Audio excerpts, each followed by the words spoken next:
Welcome back to Ribbon Candy Hooking. It is a no makeup morning because I am working on someone else's face. Let me show you. I have not colored up my face yet this morning. That is still sadly lacking, but I am about to color hers. And I realize that we have not done a face together for a while. I'm hoping the sun isn't coming in too weird. I'm going to bring you in and speed up while I color in this face. This is a rose called the Blue Girl. And this will be in the Rose book. I'll show you the whole thing in a little while. I'm not completely finished, but this is the next part I've got to do. So come with me while I make some difficult choices about how to make this bluish purple rose and the face inside the center of it really stand out.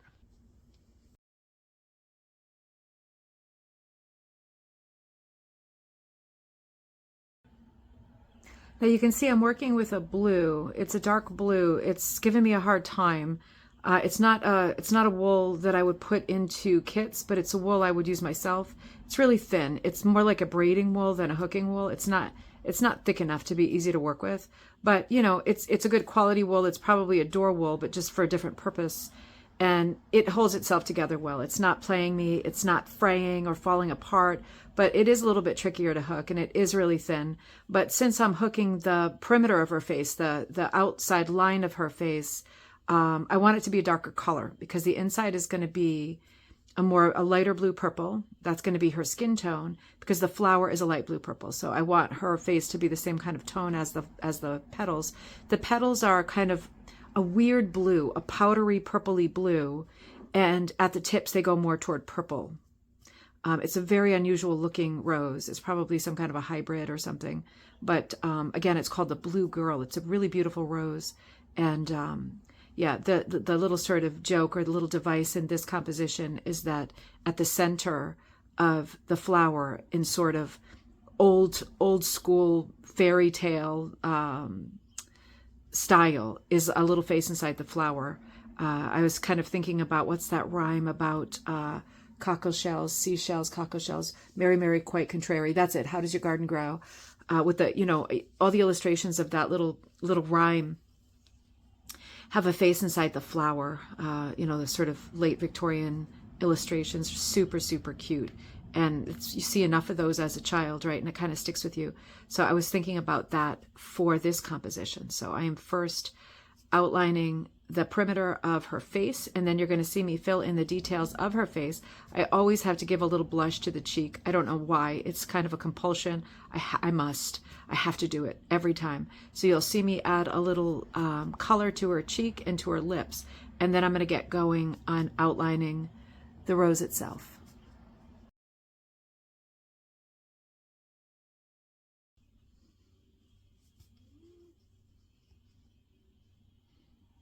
Now I'm deciding here, I have her eyes shut and I'm going to add eyelashes after I fill it in. I'm deciding here, this line in the picture I drew goes all the way up here for the eyebrow, but I think I want the eyebrow to come in a little bit sooner. So it's my own drawing and I'm already altering it. I think I'm going to bring the eyebrow across like this. I don't want it so high up that she looks like there's something anatomically wrong, you know, with her face.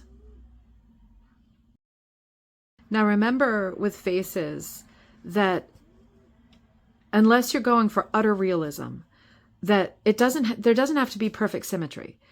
Faces don't have perfect symmetry, and certainly folk art faces do not have perfect symmetry. So be thinking about that when you're driving yourself nuts with color choices, right? Be thinking about the idea that faces should not be entirely symmetrical, and when they are, sometimes they are a little bit boring. To add expression, sometimes you have to make one or two exaggerated sort of choices. And since that's the case, if you're hooking and you pull some loops that make the face look a little bit weird, just give it a second and fill the face in before you reverse engineer what you've done, because, meaning pull out, because it might end up looking really sweet. Now here's another thing I'm doing here. I know it's hard to see me because the sun, even though it's a beautiful sunny day, hope you're seeing a little bit of this. One of the things that I choose, wait a minute, let me get more over here. Let me bring you over here a little bit better. I wanted a sunny day. Now I've got a sunny day and I'm complaining.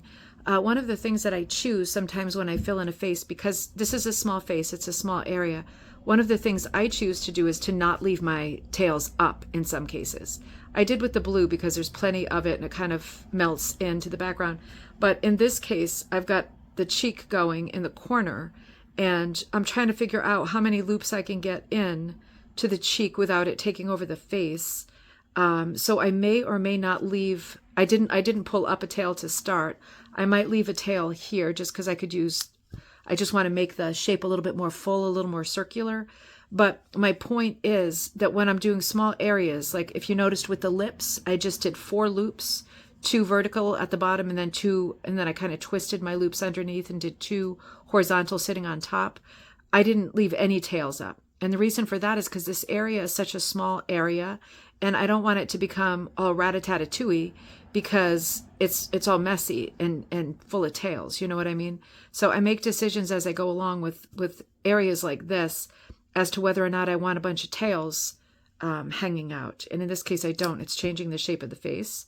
So just make those decisions as you go along and make them according to your taste, not mine. There isn't a rule about, well, there is an unspoken rule about leaving the tails. I'm going to put a little eyeshadow on her. I'm just deciding about leaving the tails underneath, but it is an unspoken rule and you do whatever you want. If you feel that your piece is becoming too chaotic and messy because of all the tails, see, I'm not going to leave a tail there. I just did a tiny bit of eyeshadow. I'm going to do it here too because her eyes are closed. So I want the eyelids to show, but I don't want a bunch of tails taking over because I'm only putting in 2 loops for this. So make good decisions as you go along about what makes sense to you. If you're looking at your piece and all you see are a mess of tails, that's going to drive you nuts. So be thinking about that. I've got the basic outline in now, and I'm just going to fill in the face in a light blue.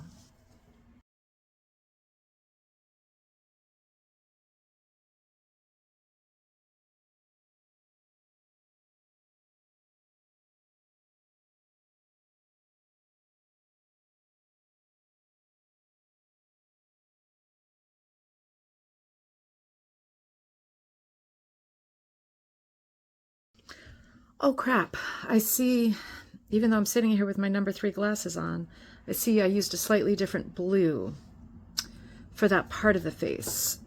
I see, said the blind man. I'm going to sit with it for just a minute. I'm not going to pull it out yet. I mean, it didn't obviously take very long, but I'm going to leave it for a second and see. Because you know all the conversations that we have about tonal values and how I can trim all this stuff better later if I decide to keep it. Tonal values and how as long as it's the right tone, it's going to work. And obviously blue for a skin tone is a color substitution anyway. So I'm going to keep going. Doesn't bother me that much. If it's distracting later, I'll take it out. But it was an accident to use a different blue. And it's hard to see because the sun is actually so good. Like my lighting is too good right now. It's creating shadow. But yeah, I quite like it, actually. I'm not sure that I will take it out. Let's see what happens.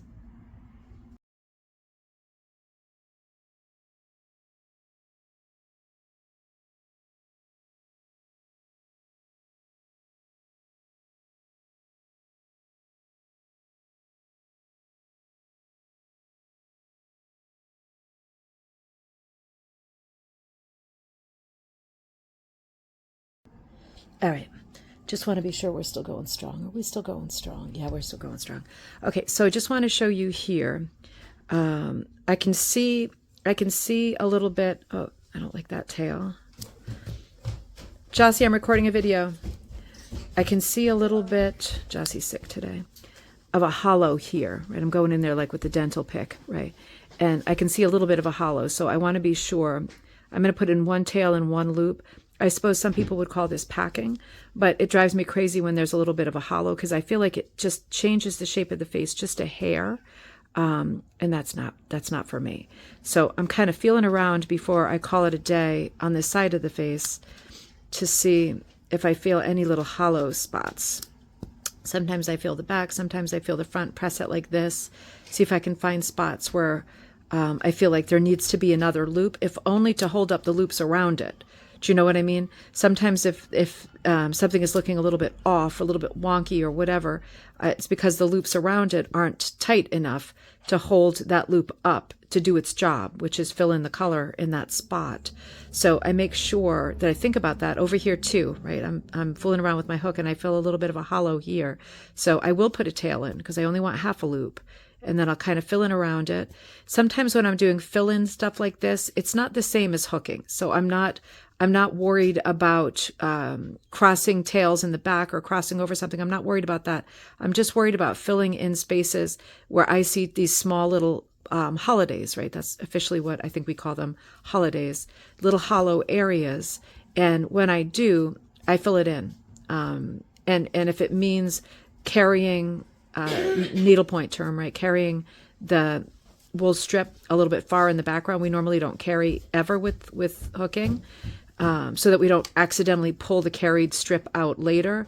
But when I'm just doing finishing touches like this, and you see I'm kind of right into the center of the face here, making sure it's nice and firm and all the loops are supporting each other, that there aren't any hollow spots, then I break all the rules at this point because I'm not going back in. This is the finishing touch.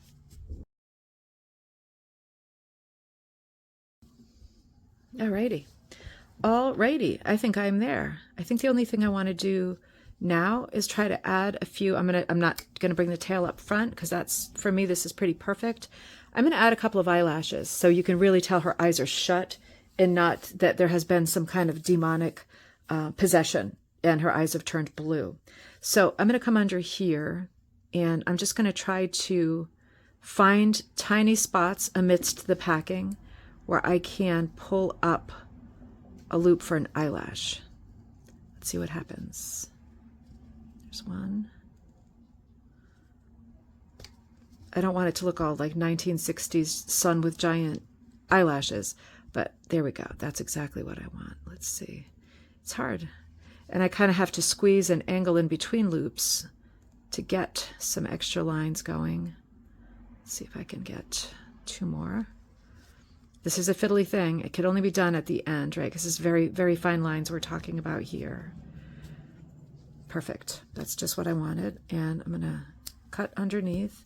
And let's try it again on this side. I've grown accustomed to your face.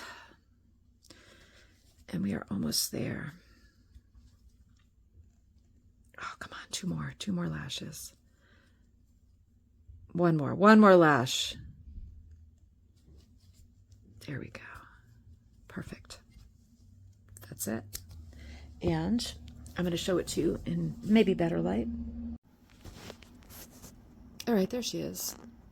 Boop, boo, boo, boo, boo, boo. So these are the colors that I used, right? All of these purples and blues. And I just used for her lips. Let me put my needle down. I did 2 tall loops, 2 horizontal loops. You can see for the, I can see, I need to trim this blue. You see that little blue guy there? I'll trim him. But I just did a few loops for the cheeks. For the sort of eye shadow, just 2 loops of turquoise and the rest blue. It's hard to do a blue face for sure. Well, in some ways, I guess. Oh, I see a holiday right there. Do you see it in between there? Uh-oh, Mama might have to go back in there, right here. Yeah, I'm gonna go back in there with one more, and then she'll be done. But she'll be pretty, and I'll just show you over here. I'm not done yet, but this is the girl who's looking at her, right? And she's kind of giving her the side eye, like, what is that blue rose? And I'm still working on it, but this is going to be a pretty, very tropical piece. I ordered some sari ribbon for the skirt, thanks Naomi. And you see she's topless there, woo woo! And she's got some pretty pink lips, pretty green eyes, and this is all this roving stuff right there that I'm using in the background. I'm using 2 colors, but that's the one that is doing the clouds. And it's got a lot of Angelina and shiny stuff in it. And this is the scrubby yarn that I'm using for, there's the scrubby yarn to make the scrubby pot holders that I'm using for the leaves. So this piece has a lot of different kinds of medium in it. And there's a little blue girl's face. I will see you next time at Ribbon Candy Hooking. I'm going to get that last hole.